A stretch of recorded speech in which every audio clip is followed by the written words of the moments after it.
What's up, fam squad? It's me, Video President 102. That was so lame and cringy. Hello. So today we'll be reading Chapter 6 of Bad Guy by Bekka911. If we're good children, maybe Chapter 7. Let's see. I'm gonna get right into it. Sorry, I'm very bad at readings. I just really want to do the series because it's fun.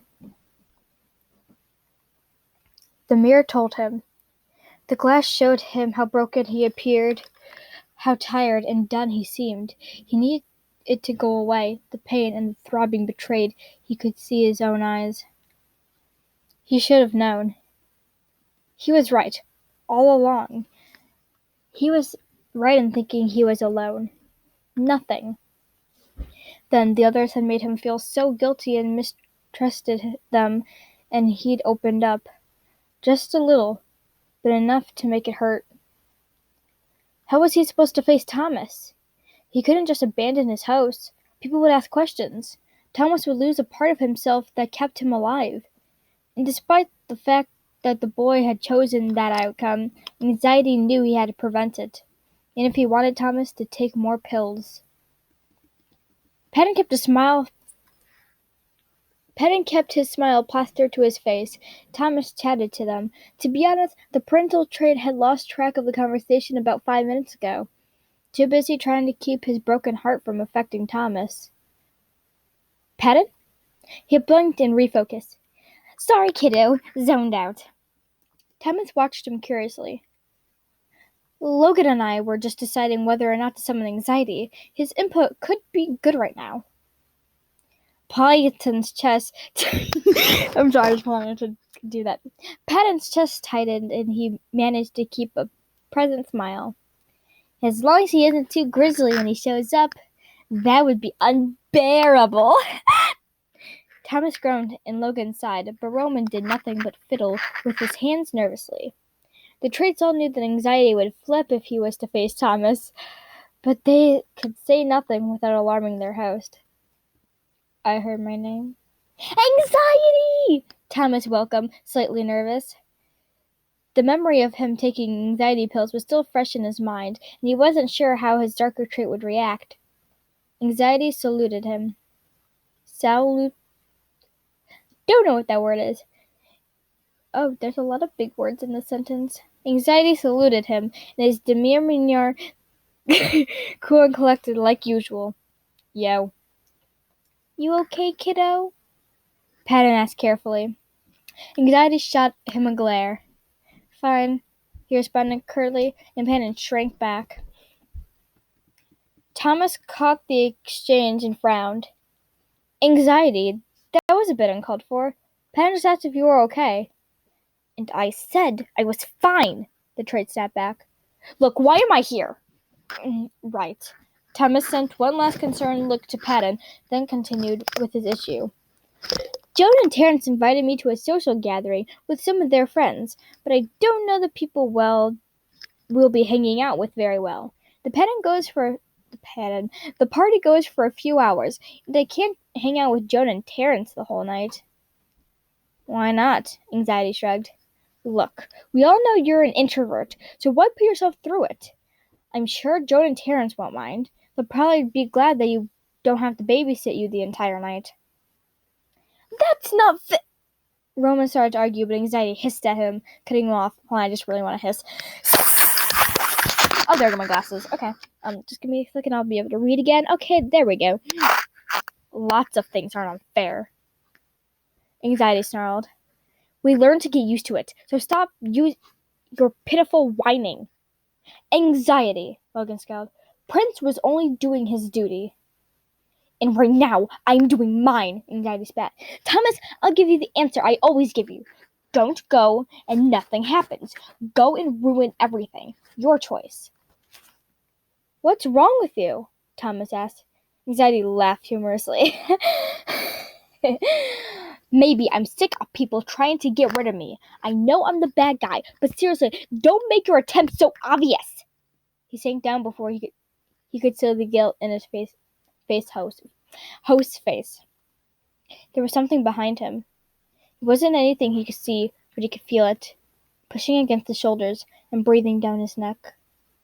It had some sort of grip on his thoughts. Something kept it attached to him, but if he was completely honest, he couldn't care less if it stayed there for the rest of the time. He was so done, he may as well let it kill him. Okay, next chapter.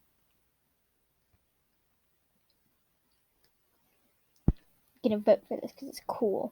And I already read this, so I know it's cool. But, why didn't I vote for it in the first place? Okay, chapter 7. Peta knocked hesitantly at Anxiety's black door. Nobody had seen the trait since the appearance with Thomas, and despite his cruel words, Peta needed to know if he was okay. The parental trait even brought cookies. Anxiety? He called, knocking again. He heard no movement and made his decision. Anxiety, I'm coming in! The room never ceased to surprise him. Last time he was in here, he was too preoccupied to notice the details. Details like the silver glittery paint that tainted the black walls. Details like the music lyrics scrawled on said walls in different types of pen. It was a chaotic kind of beautiful. Get out! His heart clenched at the coldness in Anxiety's voice. I brought cookies for you, kiddo. I'm worried. Anxiety stared at him icily, then seemed to deflate. Fine. Look, I'm sorry for how I've acted towards you. You weren't a part of this. Peta couldn't decide if he should feel guilty, relieved, or sad that Anxiety had been broken down like this. It hurt to see such distrust and defeat in his eyes. It hurt so bad. Logan, sorry, he said, and instantly he knew he'd lost whatever opening Anxiety had given. Whatever, the darker trait sneered, folding his arms. He can't be sorry all he wants. I honestly couldn't care any less, as long as he stays away from me. Thomas feels horrible, Patton pushed, needing to break Anxiety a little more, just so he could put himself back together. Anxiety chuckled darkly. He feels horrible because I'm still here. That's not true! Isn't it? Anxiety advised on mortality. I make things worse. I pressure him, stop him from sleeping. I stop him from socializing. I am the bad guy, Patton, and I think you started to forget that. Cookies dropped to the ground as Patton's tears traced his cheeks.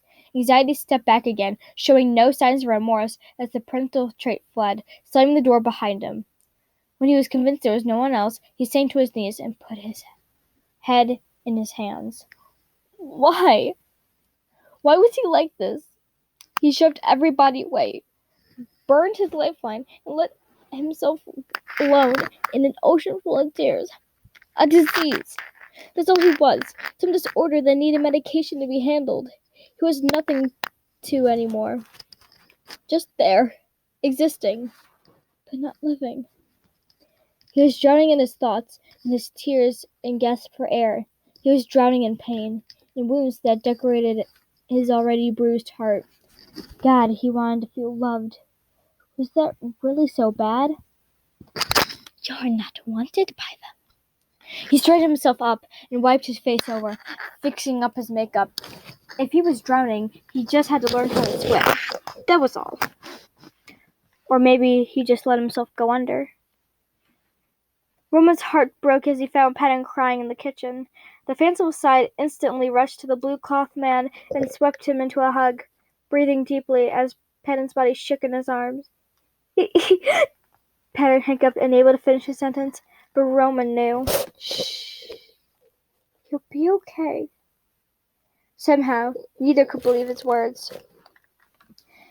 Anxiety triple-checked to make sure nobody was there, and when he was sure the coast was clear, appeared in Patton's room. The thing he was searching for had to be here. Patton wouldn't trust anyone else with it. Them. Okay. Grammar much?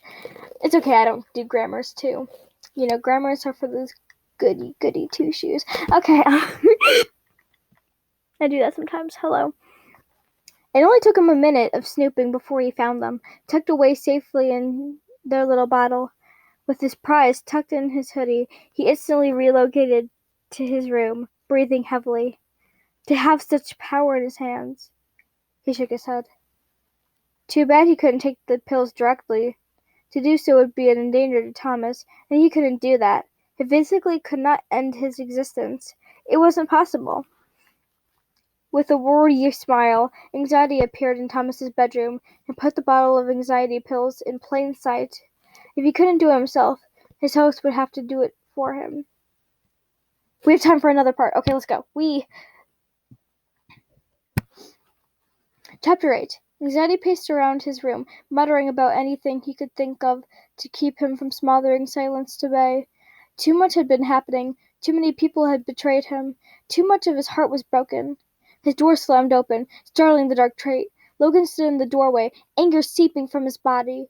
He glared at Anxiety, who stared right back, feeling his heart rate pick up. From what the younger trait understood, Logan was the one who had convinced Thomas to get rid of him. You, Logic seethed, pointing at his fellow trait. You inconsistent, careless, conceited, belligerent, sullen, irresponsible, Machiavellian prick!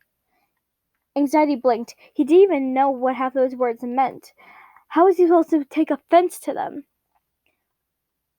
I didn't know that prick was in your vocabulary, he said blankly. Anxiety fumed, stirring forward and jabbed his finger in Anxiety's chest. You don't ever threaten Patton again, he hissed. If you make him cry one more time, I will make sure Thomas ends you. Anxiety shoved him away. Go ahead, he sneered. You already tried once, and you failed. Don't you know that anxiety is a disorder? Logan said cruelly. Anxiety's heart clenched because, damn it, he was terrified. You're a disease, Anxiety. I have a job to do, Logic, Anxiety snapped. That's my purpose. Then you being created was a mistake. He knew that. He known from the beginning. As soon as they realized he wasn't like them, he was different, wrong, and useless. A mistake. He was nothing. And that hurt like hell. Aw, Logan teased maliciously. Did that hurt your feelings? You hurt Patton's feelings, which in turn is endangering Thomas. Anxiety, this is why we don't like you. You always put yourself first. Did you merely come in here to insult me? Anxiety asked, struggling to keep his cool. An attack was gathering in the back of his mind, and he knew he couldn't swim through this one. He was too broken, too lost. He'd been pulled under, and he didn't have the strength to fight his way back up. Don't come out of your room! Logan strained his glasses. Don't associate with any of us, Patton especially. You are not to influence Thomas in any way unless actually helping him. You aren't one of us, Anxiety. Don't forget that. I won't, he said through gritted teeth as Logan slammed the door behind him. As soon as he was alone, the silence slammed into him, and he crumpled to his knees, feeling the attack build and build and build, swelling until he couldn't breathe, and he waited for it to sweep him away. But it never hit. It trickled away like water, running through a spider's web cracks of the mind, leaving him in that room alone, and with nothing but silence for his company. It was a jail cell, and he simply stared at the floor until his body went numb. He could feel a cold freeze in his heart until he couldn't feel. Is this what it's like? He asked himself, letting everything flow away. Is this what it's like to die? Gradually, he just went blank, empty of all of his pain and grief, and grace and love. He was truly shattered now, beaten and defeated and in pieces. He was the villain, the bad guy, and the bad guy didn't get saved by a hero. The bad guy didn't get a happily ever after. He didn't get a happy ending. He was destined to lose. He was meant to be ended. And there, he stayed on his knees in his room, losing everything that made it what it was, and everything that broken trait ever was gradually disappearing, leaving him an empty husk. The bad guy. Okay, hope you guys like that. Please subscribe, like this video, comment down below if you like this, and whatever story should I read. I'm going to read my fanfic soon, so, do your best.